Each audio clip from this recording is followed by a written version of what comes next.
Iwacho proudly iweko koth idhi ka coffee. What happened? Makoro oloni ng'amono goli street. Koro gima timore, gima nyalo wacho ni timore marach to onge. En mana ni kaka nakoni. Okoth ni tiyo gi GK band. To band ok oti kende. GK bedo managed. GK bedo managed gi different people. Koro huenda samoro wan go koth wang'ere kaka johom kendo kaka ng'amogola mabor. Okawuo ndio mari. Okoth namtambua sana. Namtambua kwa sababu ano Okoth kaka chako life. Yeye alinipea hata kitu ya kujifunika bro. Magas. No treata maber. To onge jathum moro amora maseneno ko treata kaka Okoth.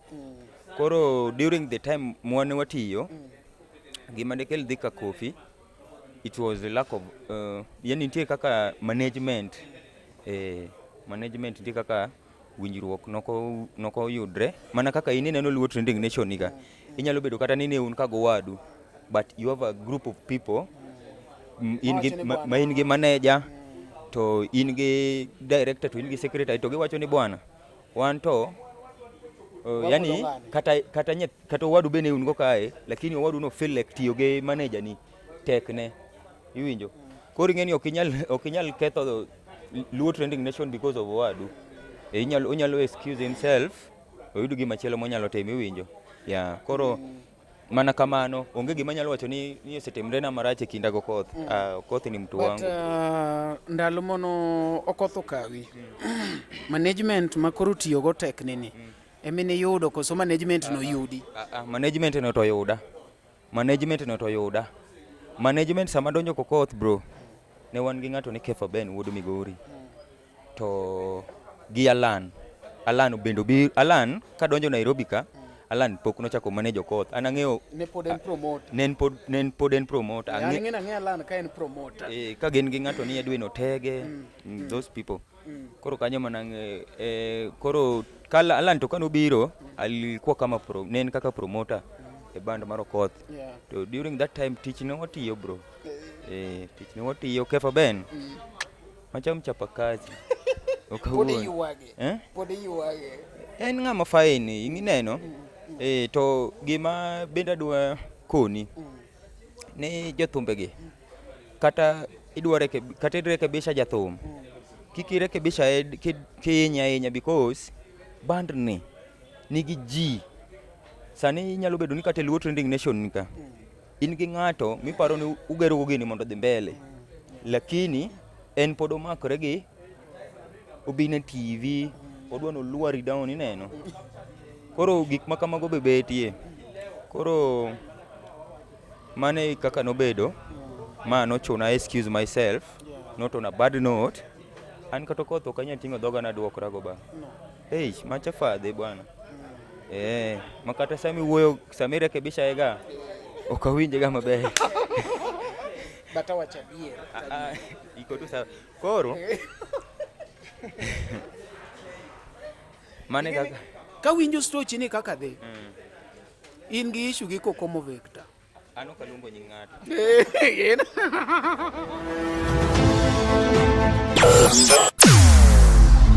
Weche mopondo, weche mopandi, inyenyo elela. Kineno kokuo kuomi matiende ni onge. Isebe. Ne sigana mamulo ngimani, sigandi joluo, joajawa. Jothum mokwongo kapok waduogo kuom joangla ong'eane life mar jothum gi familia margi ineno.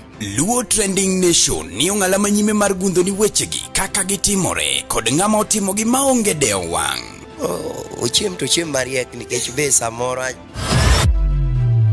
tudri kodwa seche duto, ndalo duto, kinde duto e tong wang' mbui mar YouTube, TikTok, Facebook mondo yud wechegi kamora mora maintie mana kar bedo.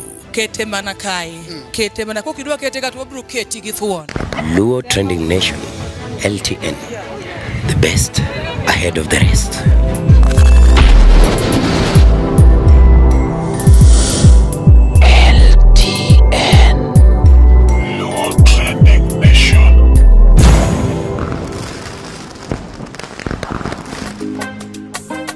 Birthdays gin achiel kuom gik ma wakalo e piny ka. To ne thuondi kaka Omari Nash. No. Birthdays ok en aina odiochieng', en okang'.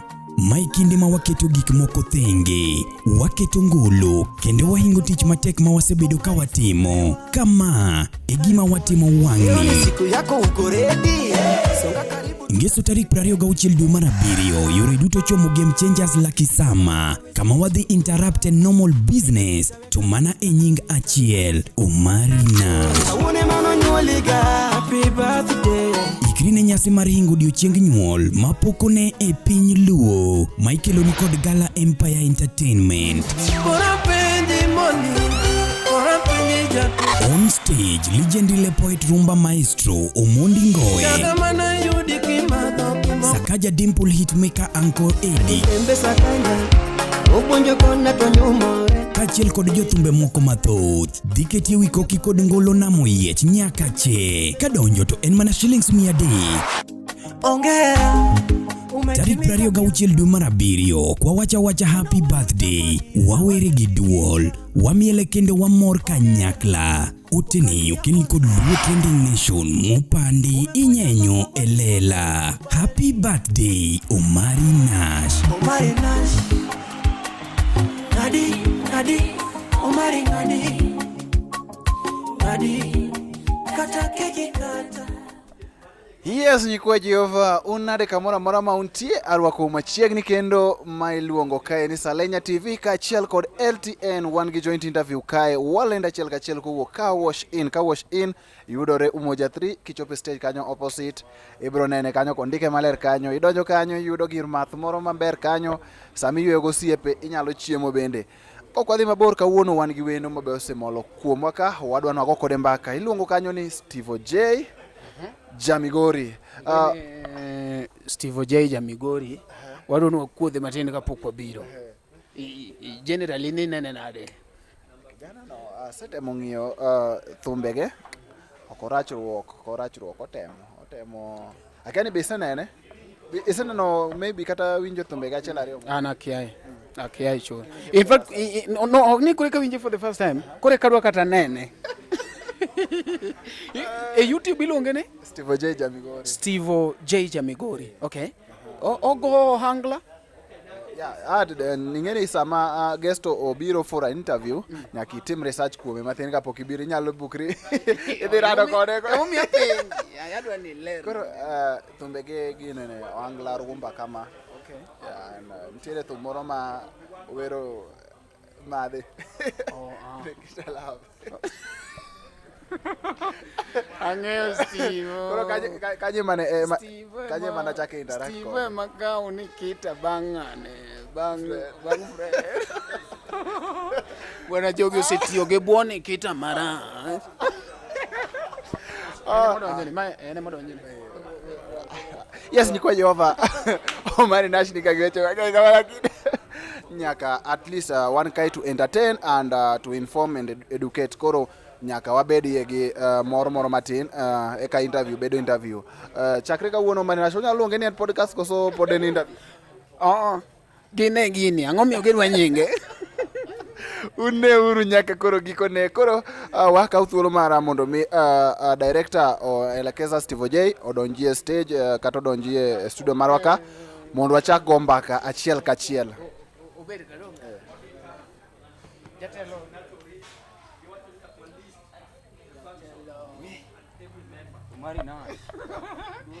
The Jays. Chalo nade?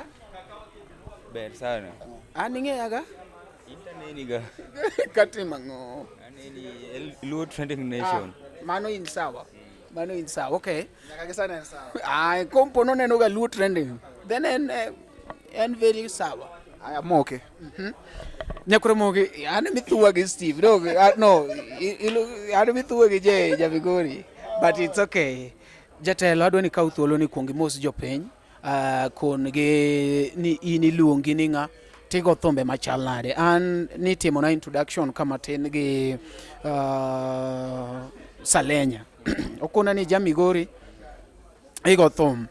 But koro natemo paro J Jamigori to dhi olero na mana picha achiel maruge Nikita ta kwanyo piyo piyo aseneno jamani mbui mos jopiny. Okay, ne oganda luo duto te amosou ni ber. Kuom nyinga iluonga ni Steve Odhiambo Waja, nyinga mar thum en Steve Oj Jamigori. Yeah, agoyo thum mar ohangla, rumba.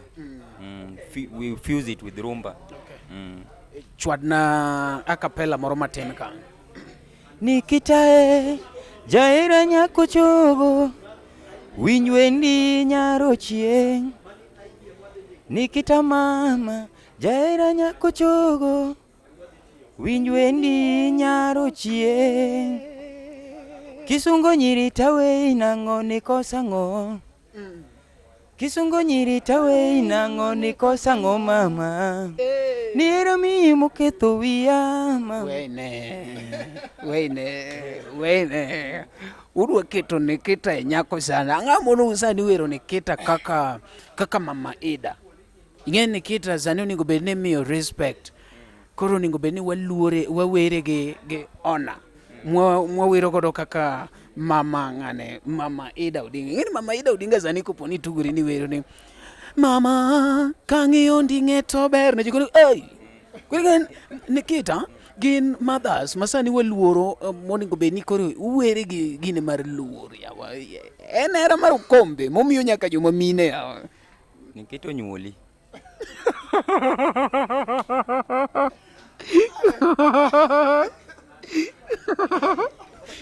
Ing'e ni sami wacho ni miyo mothers idhira mana onyuoli. Mano pod nyako maselele. Okay. Nikita wero to gima nie thumno en kamano. Mana tieko kar Nikita kanyo. Oma joma nigi mine gi kech. Nikita onyuoli. Okay. Mia sigandi mar thum.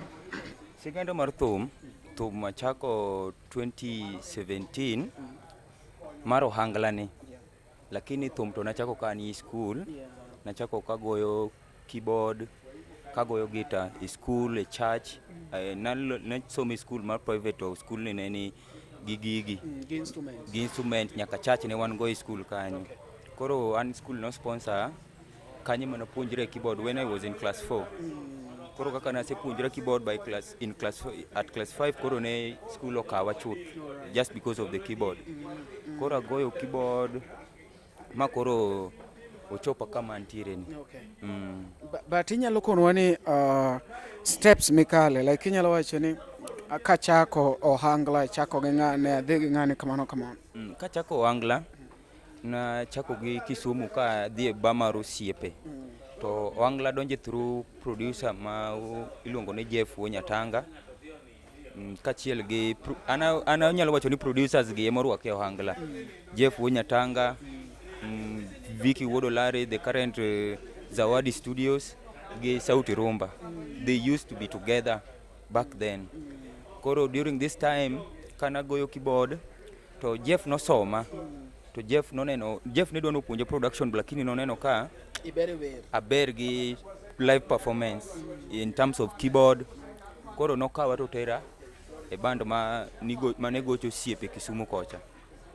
Ndalogo Amori Wuodu Genya. Kiani kimia Amori Wuodu Genya. Koro kanye mana chake thum. Koro kanye machaka go keyboard. Then later, an artist invited me to Nairobi. That is now in 2018. Banka City ko Form 4 2017. Koro artist moro luonga Nairobi ka mabiro. Toka na sebiro artist no dhi oweya mtaro. Artist man. Nen boss Wonya Sembo. Okay. Nokela just through still Vicky Wodolare is the owner of the Zawadi Studio. Koro kana sechopo to inodo kare ka jo band boss notimore nade no ringo.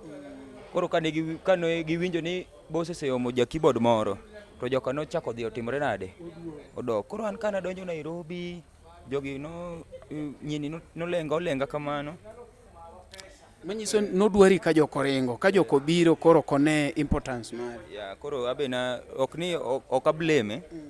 Piny bedoga kamano samoro. Koro an kaka noweya, kanye ma koro anyalo wacho ni koro achako life na mar music. Nikech adonjo, waromo kode, oduogo weya mana kamano, bas. Koro from kanyo, koro Vicky Wuod Olare, ema nong'iyo kaka koro anyalo survive Nairobi, mondo at least ayud jathum moro manyalo timora nade. Manyalo makora godo. Okay. Mane biro ni Nairobi for the first time? Yeah, 2018 ema biro Nairobi for the first time.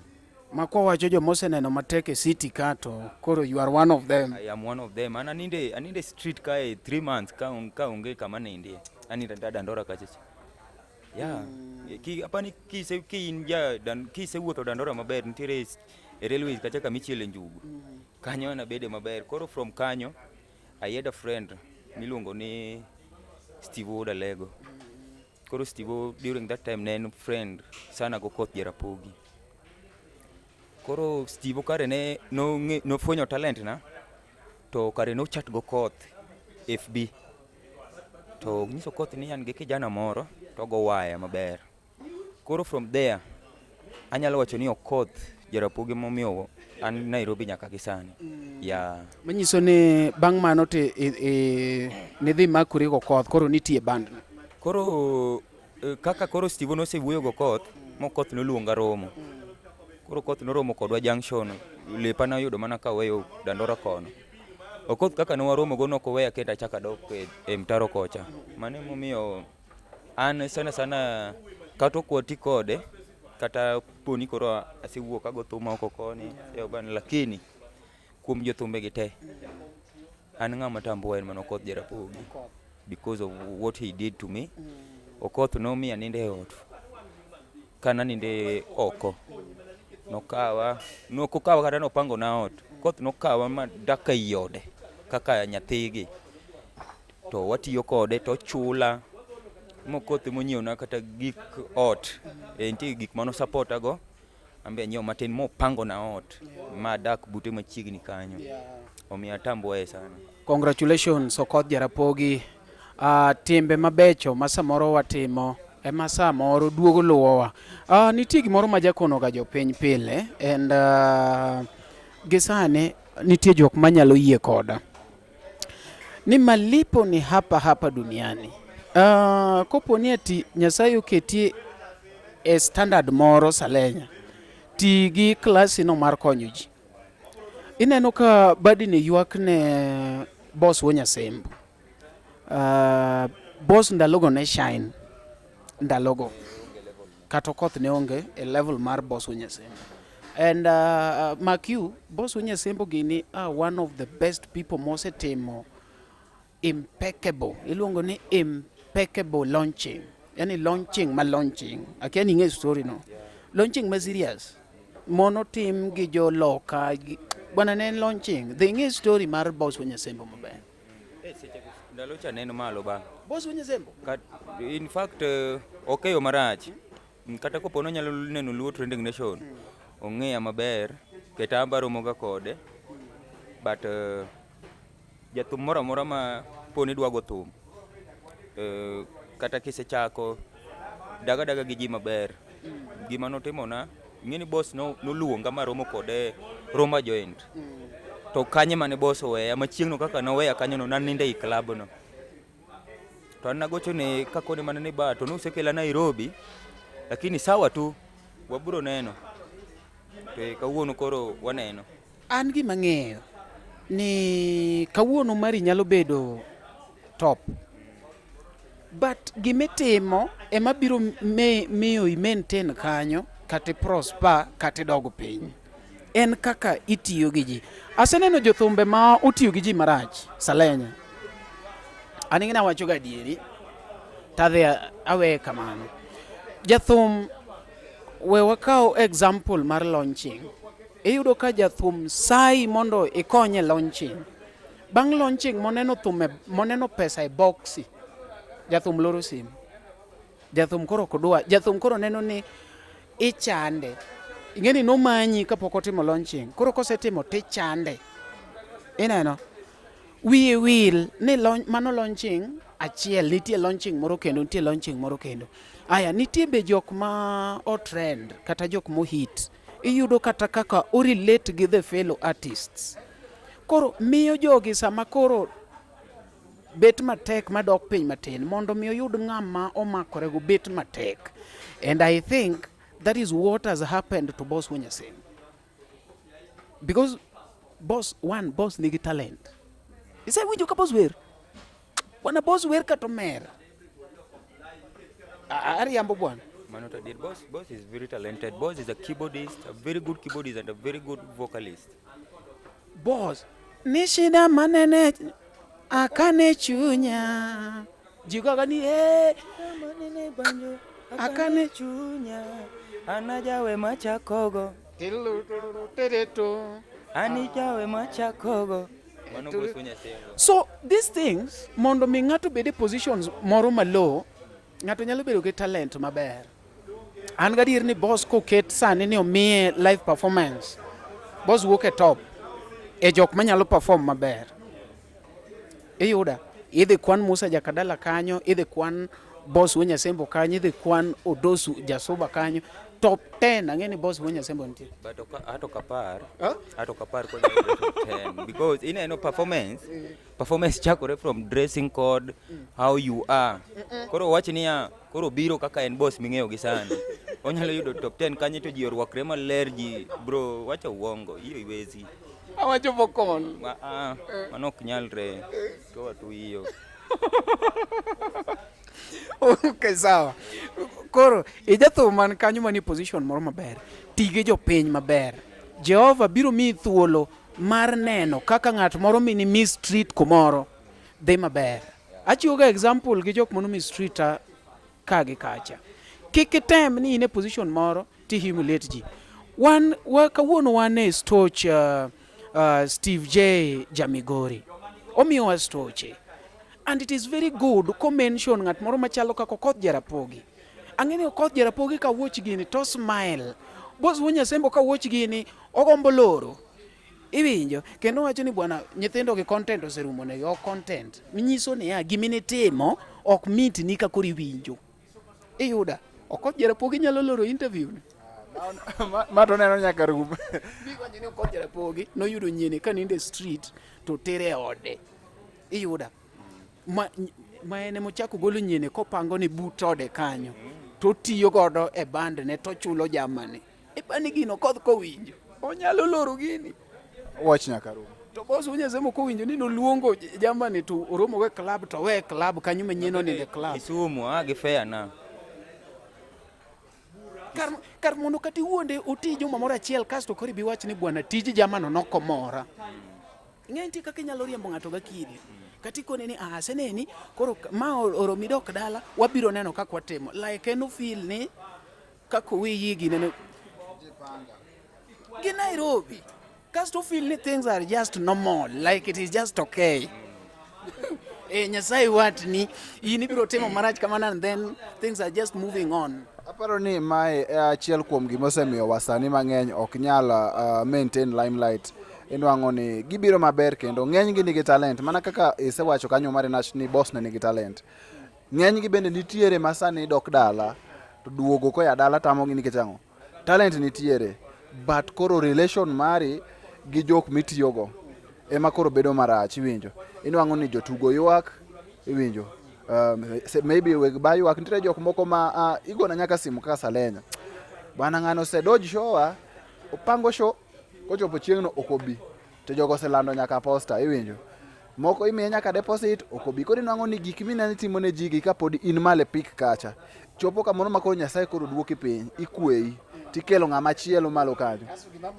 ikweyi to ok negi ibet ne nyiso ni dogi ko Jehova wacho ni iyudo ko de kama mane wasiki ne losnegi mesa mondo gine koro wasiki ok negi iketo gi kando to gineno kidongo kia achiel ariyo adek ang'wen me chika boro oneno me chika par echo idonjo 100 iwinjo makasto en muduoko ni aje bro bwana be iparo ang'o aparo kaka ne timo na marach Yes, kodhi mbele Steve J, maybe dhinwa mbele gi stochi bang' koro donjo ka Okoth Jarapogi, ere kaka ngima nodhi obedo kaka igoyo okang' kokang' nyaka koro kama sani Steve J nitiere? Ka adonjo Okoth Jarapogi, nwatiyo maber. Okoth wasetiyogo maber, ma apani band mar Okoth awuok e 2023 dwe mar 7. To kwaweyo Okoth specifically as a person, Okoth ing'e ni en gi band miluongo ni GK band. To band ok dotiye kende. Band en gi ji mang'eny ni managers nitie. Koro kana wuok Okoth, nitie asetiyo kendo gi Kofi Makadori be matin. An asetiyo mana gi ji ariyogo. Ibagowa. Okoth ng'ama ogoli e street. Dang' ichake ringe nade? Ok aringe. Ne tiyo gi Kofi. No, kech ndalo mineni ne street no Kofi ne nitie. Dong kendo ne go tho. Kendo ne ni malo molo Okoth. To koro Okoth dong ine gigi mamiyo samoro ng'ama chunye ler nyalo weyo koro chako konyo. Kech iwacho proudly ni we Okoth idhi tiyo ka Kofi. What happened? Makoro oloni ng'ama nogoli e street. Koro gima timore, gima na nyalo wacho ni timore marach to onge. En mana ni kaka nakoni Okoth ni tiyo gi GK band. To band ok oti kende. GK bedo managed. GK bedo managed gi different people. Koro huenda samoro wan go Okoth wang'ere kaka johom kendo kaka ng'ama gola mabor. Okawuondi Omari. Okoth namtambua sana. Namtambua kwa sababu ana Okoth kaka chako life. Yeye alinipea hata kitu ya kujifunika bro. Magas. No treat maber. To onge jathum moro amora maseneno ko treat kaka Okoth. Koro during the time mwane watiyo, gima dekel dhi ka Kofi, it was a lack of yani nitie kaka management. Management nitie kaka winjruok noko yudre. Mana kaka ineno Luo Trending Nation nika.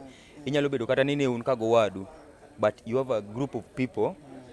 In gi manager, to in gi director, to in gi secretary, to giwacho ni bwana wan to yani kata wadu bene un go kae, lakini wadu no feel like tiyo gi manager ni tekne iwinjo.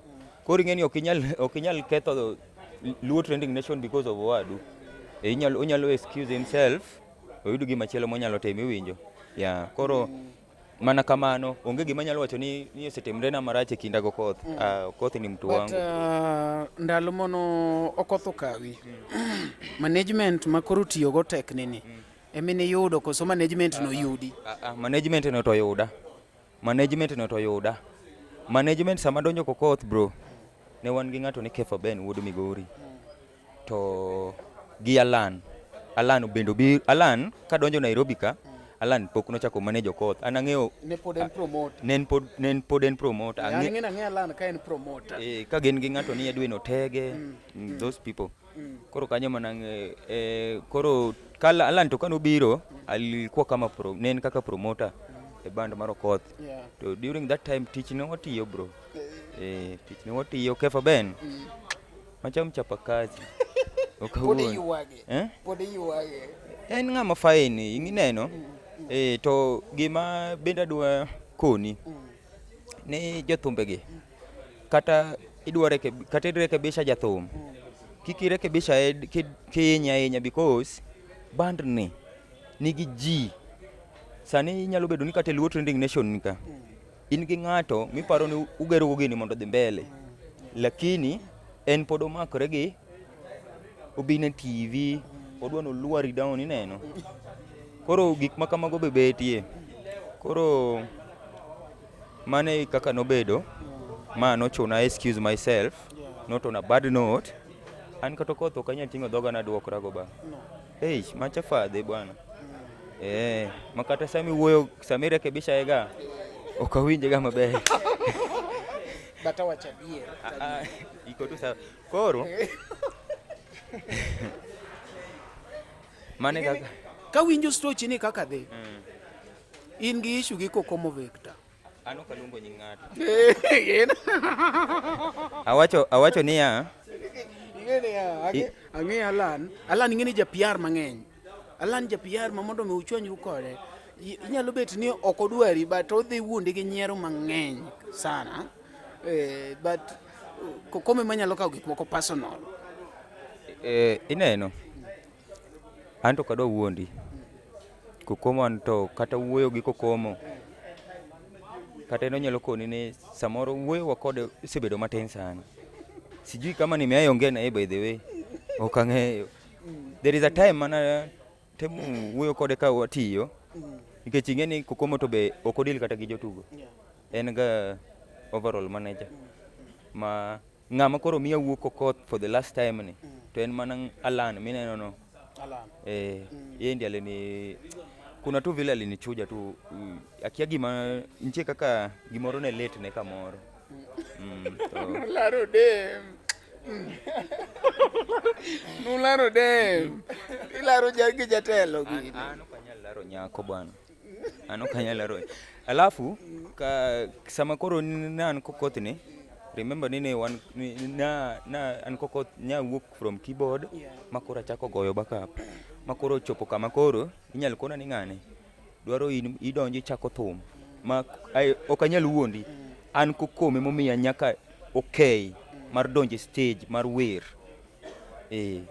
makata sama kokomo miya okay ni omiya okay to wach mar miya okay ni this was not the problem. Koro the manager makoni no collide with a friend of his nikech adhi kelo some limitation kacha chamok dhi miyo friend nene freedom ok adwa ni luong nying ng'ata please.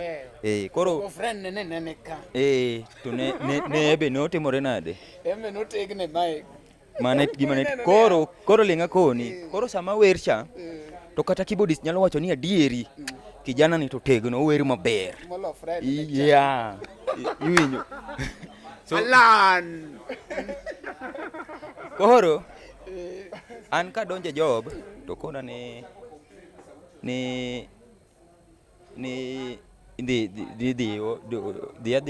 adhi gochoni koro just that koro abe kaka no gola kamano naneno ka ol gi wuotho e bands gi because odo ka se wuok Kokoth for sama ne management oloki ma gino wuon gi cha gi no ne fadhi ogochona mkona ni abie tich mana dok lakini koro this second time koro mane reason momiyo na koro na wuok ka Kofi Makadori tiweyo mana mosedhi loka koso Kofi bi weyo kapona Kofi to koro kaka no weyo Kokoth kacha wan Kofi watiyo ga tia nyaka koro en moloro kende ana go gi show Kofi show kata eno nyalo koni nyaka the last time ogocho JB ma kata sani de Kofi pod ni available de pod atiyo gi Kofi. Okay. Miagini Alan tafadhali ka Nyasaye oketi e position moro weuru thiro go ji andi ng'eno bonja koda ng'eno kodwara but wanyera koro kawuo marach an pok ochwanya Koso dwari to be okane kama nyalo tere ng'ato kuma nyalo tere ng'ato be onge. In fact wacha nikwambie Omari jothum beya mana jogi ema ketho gini jok moluoro jothum mamanyo yo magichiemo go moro kanyo between jathum gi jotich yani we mondo gol kichiko jag gi kama ngeni imbi ingo kombe gedwane ya gi jakeon to giketo kombe ni kama jakeon to giketo kama jogo timo mana kendo Nyasaye biro timo ne ineno sami setimo ne ng'ato marach to Nyasaye keti bedo iwinjo tineno kata kaka Alan Chwecha to Nyasaye keti kata tichako bet kaka Komari kama tineno ka Steve Jamigori medo dongo kuri na mana kama kaka nachal kuri donge siemo ng'e nyathini aneno ka chako nyathini kuri idong kasi chako bedo hambo ni Jamigori donge nya paro kitie bandwa an mage fuo ma ng'ato kitago ang'e kaka ne sanda guok. Omari ng'eyo chance mar kaka ne nyieno chunga e job ok adwa wuondi gino to litna Anto CCA I was not ready to leave GK band. In fact anano de sani koro de podan GK nyaka sani. De kora tegno moingo kama kora gike makore yudo ni koro an bende adwa struggle achak yawo band iwinjo gi kailago. To mano gima omiyo kata yudo ka upcoming artist mang'eny ging'eny oko kae ni gibe koro giyawo band gima omiyo ma timore yudo ka in chunyi dwa ni ti gi jathum moro to kacho setengie yudo ka koro kaka nyieno en dino timo favor moro dino weya abeta to wago mana job yani koro ineno sama ng'ato dwa goli kamoro onyalo wacho kata ni you are in discipline but ing'eyo gima omiyo goli iwinjo omanyo tangible evidence because kata an kata kipenje an kata pok aduokoraga kode podi iwinjo okay. Koro curtain raisers kata upcoming artist chance mar platform no ema samoro conditions yudo tek emomiyo yudo ka koro bands matindo gi ng'eny sana Managers tafadhali kuzanwa uru talents wawe ka ji nitiere kata jochak wer ariyo aneno ka Prince Indah wan gi jok mawer turi wan gi Kajon wan gi Ochieng Jakadongo wan gi Augusto wan gi like jogi ng'eny manyalo wer wan gi Shiko Nyamigori magi ji te manyalo yawo band Shiko nyalo bet gi band ne nikech ower thumbe en go mamit Augusto nyalo yawo band ne nikech ower en gi wende ne Tony Kajon to koro romo yawo band ne kabisa aya Ochieng Jakadongo bwana wero copyright mar Ema mako chako donyo ka wero gada to wacho ni to mano Ema yawo iwinjo mago nogo bunde kama tiane mako chako wer to we koro manager oningo bed ni neno ni mage nyithi sama joma wer ng'enye band omedo band no bedo gi ladha tegno fans be medore iwinjo iyudo ka ji nyalo wer kata mana nyaka saa 12 kech jower nitie kasto jatelo be koro yudo nafu nikech koro jomotene ng'eny king'iyo bands kata mana mag Kongo giendi iyudo ka Fally Ipupa nyalo wera matin kama tuduogo ndalogo ne pod gin mana ka wera son moko ni koka Koffi Olomide to gin stage kae na Koffi ana shida na wao to kane ka ng'ato dwa shine matin maji nyalo chung ne miele matin kama mano ng'amo ningo beda executed ana seneno kata ka manager moro ka chaka temo koro ng'eni nitie ng'ama itiyogo minyalo wacho ni ng'ani tasitiyogo koro nitiere kuonde moko miwuotho jua kali at least yud kama koro kanyocha sewuok kocha koro wuotho ayud kendo kama nyalo gora nadhi ka jathum mobedo semako ground matin moinga iwinjo manager tu mana jok minena koni maketho gini ni manager kono jathum ni kijana no kaka wawinje kijana no kata unyalo loko kata fans gi yower sana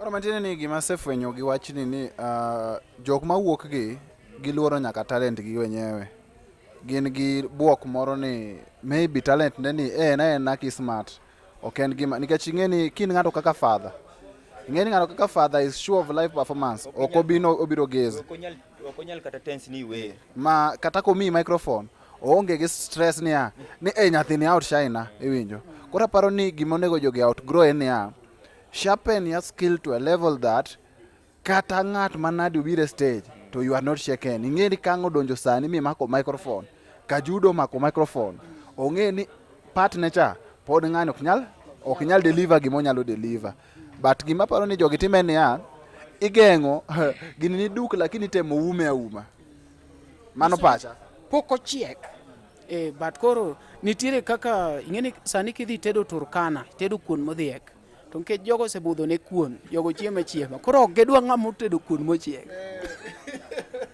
nikech jaturkana ka ngobil kendo ma en koro ng'e gidhi ringo giwe mang'ich gibire magich ni bok dwa no ng'ich ema pidhowa bwan mano iwacho ang'ono yes Steve koro isewuok ka Okoth ichopo ka Koffi bende koro oloro band Koffi odhi jitegemea mabor koro ichako ngima nade koro Steve J ichako ngima nade in Nairobi chako ngima no koro tek majawa koro mane madwani ukonwa koro gima ne berna ni kata during the time mane an ka kokoth kochacha an nok abed ga e ot chakre Friday chakre Monday tok kase wuok e weche mag thumgi an nahero ga tich mar lweta koro nachoko gira moro matin because naneno condition nikech an Nairobi ka ing'eni kata ng'ama nyalo gone simu machopire in the next 5 minutes onge because an relative na moro mara man Nairobi ka onge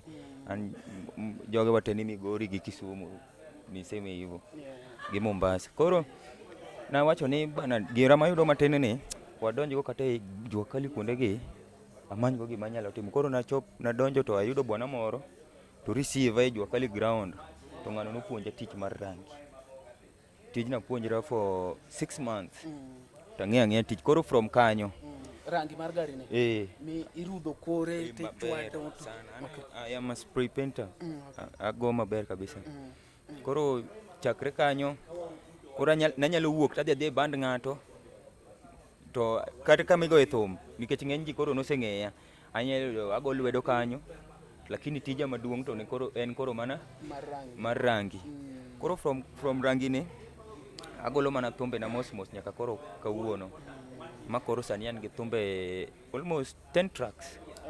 Congratulations. Within 1 year. Congratulations. Be ine gi video kanyo? Gi 2 promotional videos masetimo. Yeah. Okay. I think that is so good. In kaka ng'at ma bende koro seneno matek e band, kaka band leader sani. Gin gik mage mok inyal gombo ni itim ne ng'at ma konyi tich? Gima timore Omari thum nigi pesa to kawuono adwa ni fans magong'e ni thum nigi pesa gima miyo yudo ka jotugo matindo gi onge gi gimoro mfukgi en ni pogo gicha ok time fairly mani mi yudo ka jathum nyogolo thum nyoro to thum en trend oyudo shows moko within 3 months iwinjo ni onyiewo gari gima miyo ng'ani nyiewo gari okaw gicha te maybe kata ka gin gi manager yudo ko mako siep gi manager ma manager winjo kata ka kono jathum ni bana nyithindo go weri go jotugo ng'eny nyithindo go weri go bwana nyithindo go kikisa iwinjo ok wanya koso jatugo koro sani ne mi pek ground watch gigo ang'o ne Omari ne complain ka Omari no go ang'o e band Omari go ang'o e band retired managers koro an sana kata nyaka nyocha chak brand mar Steve J and the Dons Global an sana target na e Jawakae kata kapok anyiewo gari ok awach ni ata kora ber ahinya but thum tok digo kendi mano one lesson that I've learned because aseneno ka bands mang'eny nyaka mana sedhi ma join kata upcoming artists nitie mang'eny mosebiro just recently to nyocha wakono gini mana gini bana er jotugo to yandi ok giwinji sani thumbe gi modong ko hit lakini gino wuon gionge impact e ground iwinji Nyakoramogi, be isebedo gi achiedh nade ka ipenjori kama inyalo chwalo lendo magi ne jopiny? Obed lendo mag ohala, lando nyasi kaachiel kod lendo mamoko mathoth. Bas, kik ibed gi kiondko moro amora nimar LTN Luo Trending Nation ni ka nikech in. Wan kod jolendo man gi oteku kendo nigi lony mamalo mar chwalo ni lendo meki ne oganda. Ne ler mathoth tudri kodwa e nembniwa magin 07 11 92 32 74 kata 07 02 39 55 62 kata 07 68 21 42 bende nyalo oronwa ote e luotrendingnation@gmail.com. Lendo manimba managi LTN Luo Trending Nation. LTN Luo Trending Nation.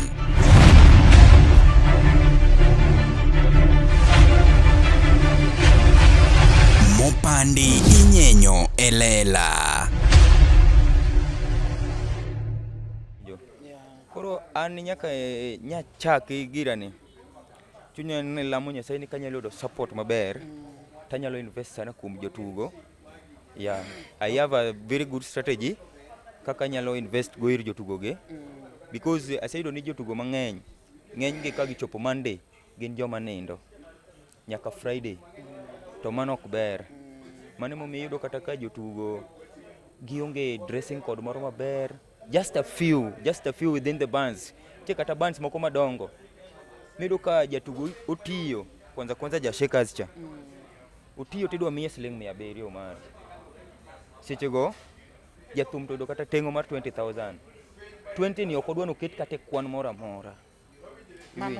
Mano dwa bego te ipani jam ngoni ya Shakers ni sadi gi nus mang ngima uchalre kata stage kugocho kata ang norwakre mo uchal kodi nade samoro miye $100 ni nutiyo fine breeze dagoreti kona gotieno gimoro kata ni kaka gari be in go kako pija ni gari mako jotugo setieko to jatugo kaduge bedo delivered be onge yudo ni $100 ni pod odwa tiyo go efe aya ng'at moro mabeyo yudo maber duoko ne ni bwana wariwre ang'o e Uber yudo ka ng'ani en ot odhi chope gi $300 pesa churume ndara emiang yudo ni jo ajawa te gin jo jaba jo ajawa te gin jok moko ma mera yani gin jok moko ma because of lack of enough income iwinjo to jatende gi to yuto marach ana koni donga sebede thum nigi pesa bro, especially kuom jathum man gi fans ma ji 50 nyalo mielo to nitie tips moro mimiye kama because jathumbe mang'eyo ni kata wach ni sani top 10 onge jathum makao less than 50,000 in the top 10 dong obedi Nairobi ka wach ni within Nairobi onge jathum makao less than 50,000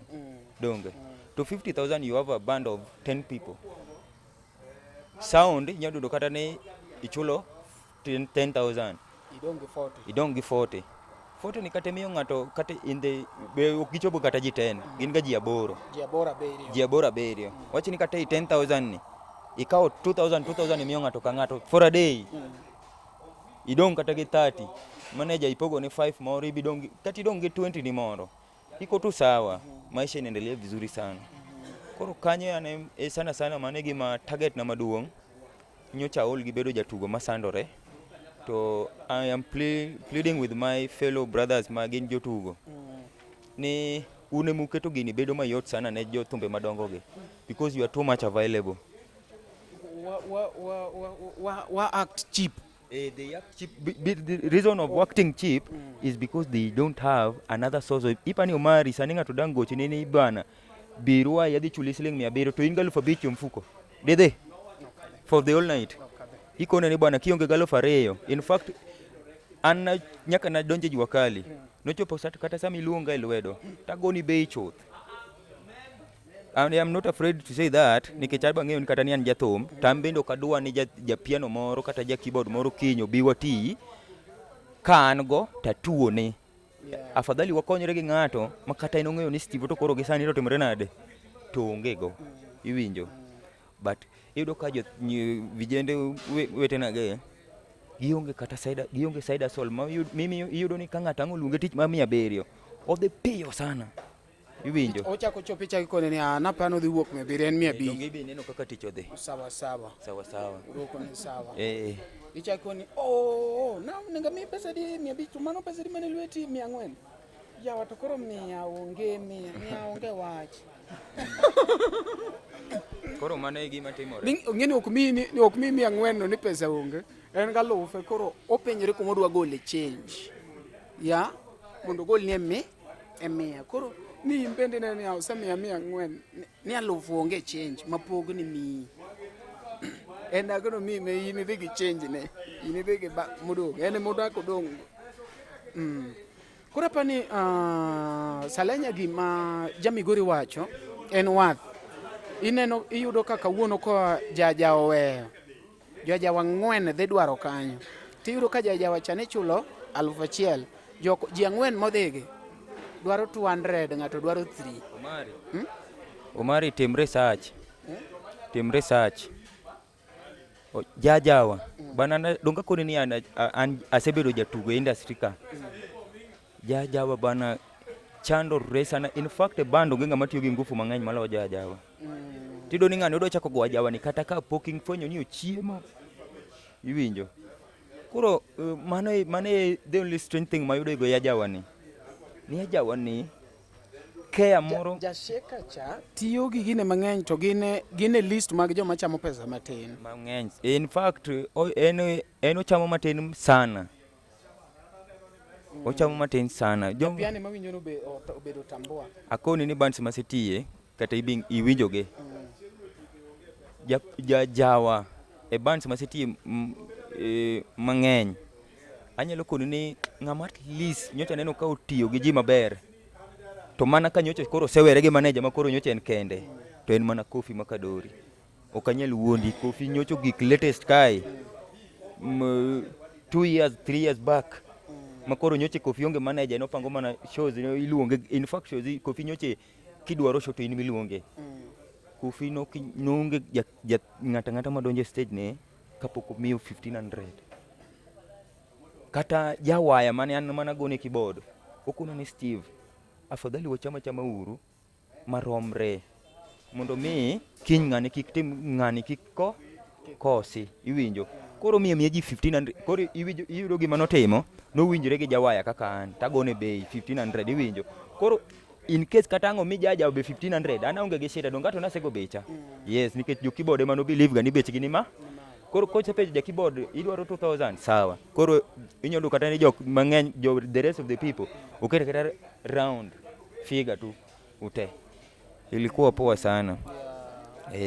Manyiso ni management be nitiere kaka giketho gini sana. Ok ni nitie management Gichalo broker. Management manie jawa gi sani. Gin broker. Ok gichal gina brokers gin cartels. Gin jok moko makata tich giseketho ne jathumbe moko ma jathum moro ok nyal luonge kotiyo gi jathum ni. Ching chapi? Wachore kone. Nang'o? Akoni wadhi menyo jomoko. Pogo. Aya. Konye kora moge ni wadhi break mondo watimane setup. Ma konu ni unyi kora moge. Udagi loso nwa studio. Udwa chiwo support kwatho. Sani bwana dang yuda ni Salenya ni KNH. Baningeni sani dang million dang bed rest within a night. Lakini sani akoro wadwaro kata ma light. Wadadano bebe studio maber. Ida dongri daingo gi. Anyway, nyikwa Jehova. We wadhi commercial break Martin. Alafu waduogo kae. Wan gi Steve J Jamigori. Birthdays gin achiel kuom gik ma wakala e piny ka. To ne thuondi kaka Omari Nash. No. Birthdays ok en aena odiochieng', en okang'. Mae kinde ma waketo gik moko thenge, waketo ngolo, kendo wahingo tich matek ma wasebedo ka watimo. Kama e gima watimo wang'ni. Siku yako uko ready? Ngeso tarik 26 dwe mar 7 yore duto chomo Game Changers Lucky Sama. Kama wadhi interrupt normal business to mana e nying achiel, Omari Nash. Awone mano nyuoliga, happy birthday. Ikri ne nyasi mar hingo odiochieng nyuol mapokone e piny Luo, ma ikeloni kod Gala Empire Entertainment. On stage, legendary poet rumba maestro Omondi Ngoe, Sakaja Dimple hitmaker Uncle Eddie, kachiel kod jothumbe moko mathoth. Dhi ketie wi koki kod ngolo namo yiech nyaka che. Kadonjo to en mana shillings 100. Ongera. Tarik 26 dwe mar 7 kwa wacha happy birthday. Wawere gi duol, wamiele kendo wamor kanyakla. Uteni okeni kod Luo Trending Nation mopandi inyenyo elela. Happy birthday Omari Nash. Omari Nash. Nadi, Omari Nadi. Kata keki kata.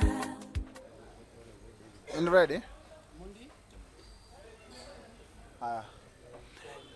Yes, nyikwa Jehova, waseduogo after a short commercial break and okoro wan kagi Steve J Jamigori mae achiel kuom pricing artist manie ya jawaka wago kode mbaka koro manaka pok wadhi mabor wago mbaka kache challenges manitiere ya Jawa industry ka kendo gisani wadwaro ni koro wadonji ane koro ogonwa mana mbaka ne matin maybe projects ma oseloso gi sani ma chiegni wuok kata mosewuok ma ji nyalo dhi kacha winje ni gimoro nitie to koso gimoro podonge.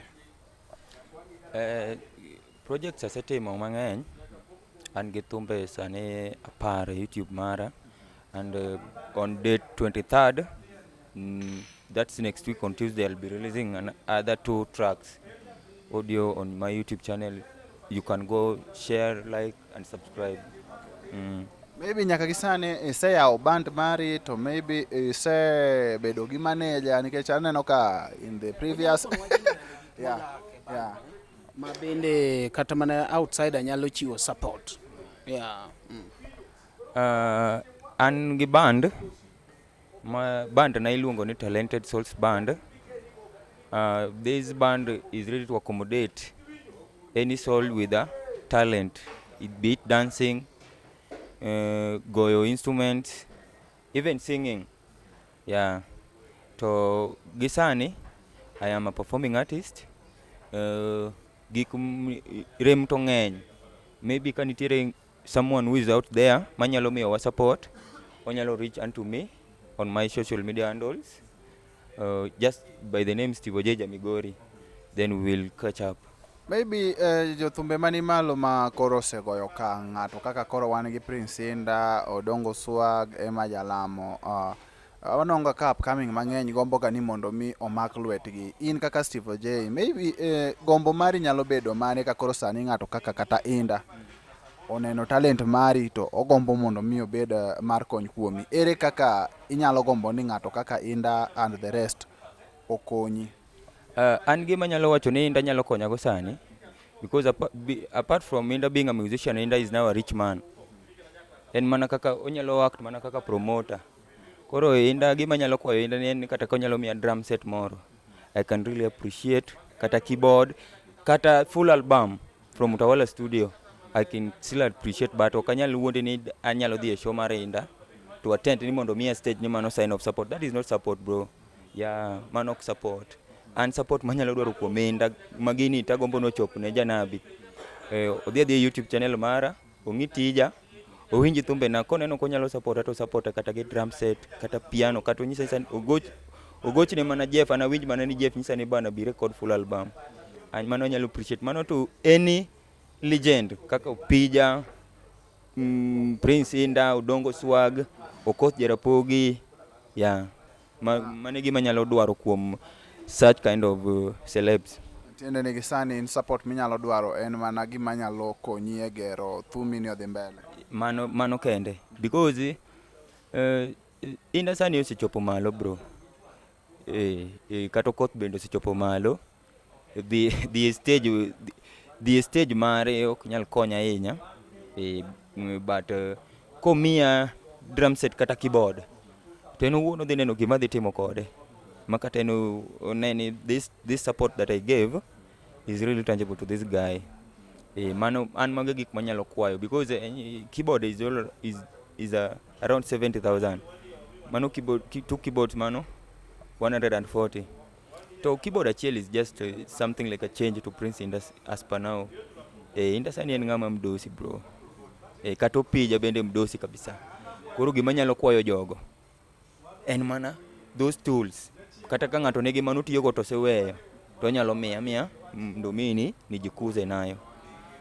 Maybe Steve Oka koro wachopo kama koro wagika gima watieko. Anyalo mana kwayo mondo mi gono mana freestyle moro achiel matin.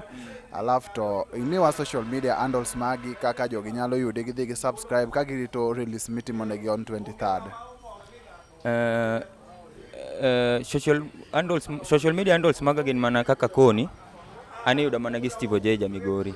TikTok, Instagram, Facebook, Twitter, kila mahali ni hivyo tu Steve Ojeja Migori. Freestyle moro ka pokwatieko. Freestyle, idwa na go freestyle. Maybe kata ilidhi negi magiwuok no giwinje. Any can do. Nyalo chuna na nyombi nikech isedhi katedo mama, lakini pod aheri mama. To biro chuna na kaw moro nikech isedhi katedo mama, lakini pod aheri ngimana mama. Mit kanyo maratari. Wach mari mogik kakoro watiego. Wach mogik en ni akwayo mana fans maga kata gi jok ma pod kiaya. Inyalo temo mondo mi ing'eya. Ing'eni samoro ng'ato ka pimo ni rech moro nitiere fish point moro ma rech metie. To inyise ni hapana, rech no ok met. Lakini chieng' moro chulo ni to inyisi ni wadhi bel, kisebel iyudo ka met. Koro an bende akono mana ji ni an gi thumbe mamit e YouTube channel. Koro inyalo penjori to mit e yo mane. Dhi winji ki iwinji. Koro the next coming I will not invite you. We'll just come. Yes, nyikwa Jehova, kaka iwinjo no osebedo mopoto kanyo maratari e wan kae kod msani miluongo kae ni Steve J, Jamigori, achiel kuom uprising artist mantiere ya Jawa industry kaka kwacho ni kanyo maler, tarik 23 en kae kod thum ma ogolo iluongo ni double release. Inyalo donjo kata kaka nyakwar Jehova donjo YouTube kacha, imanye, subscribe, support nikech gimo wacho na ja to the world cha wadhi to the world mana ka waerore kendo kwa makre kanyakla kwa konyre. Kawuone wan kae gi joint podcast ma watimo kae kod Omari Nash, LTN kaachiel kod Salenya TV. Iyudo waka every Sunday ka wash in Umoja 3 stage kichopo kanyo opposite tinwango kanyo.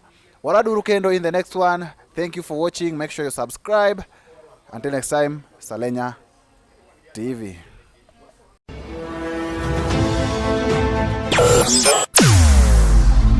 Weche mopondo, weche mopandi, inyenyo elela. Kineno kokuok kuomi matiende ni onge. Isebe. Ne sigana mamulo ngimani, sigand joluo, joajawa. Jothum mokwongo kapok waduogo kuom joangla, ong'eane life mar jothum gi familia margi. Ineno Luo Trending Nation ni ong'ala manyime mar gundo ni wechegi kaka gitimore kod ng'ama otimogi maonge deo wang'. Ochiem to chiem mariek nikech be samoro Tudri kodwa seche duto, ndalo duto, kinde duto e tong wang' mbui mar YouTube, TikTok, Facebook mondo yudu wechegi kamora mora ma intie mana kar bedo. Kete mana kae. Kete mana kokidwa kete kata wabro keti gi thuon. Luo Trending Nation, LTN, the best ahead of the rest.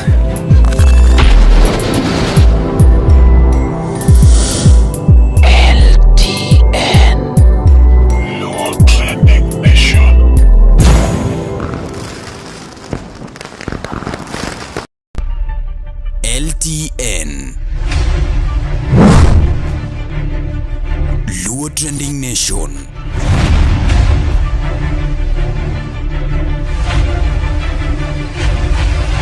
Mopandi inyenyo elela.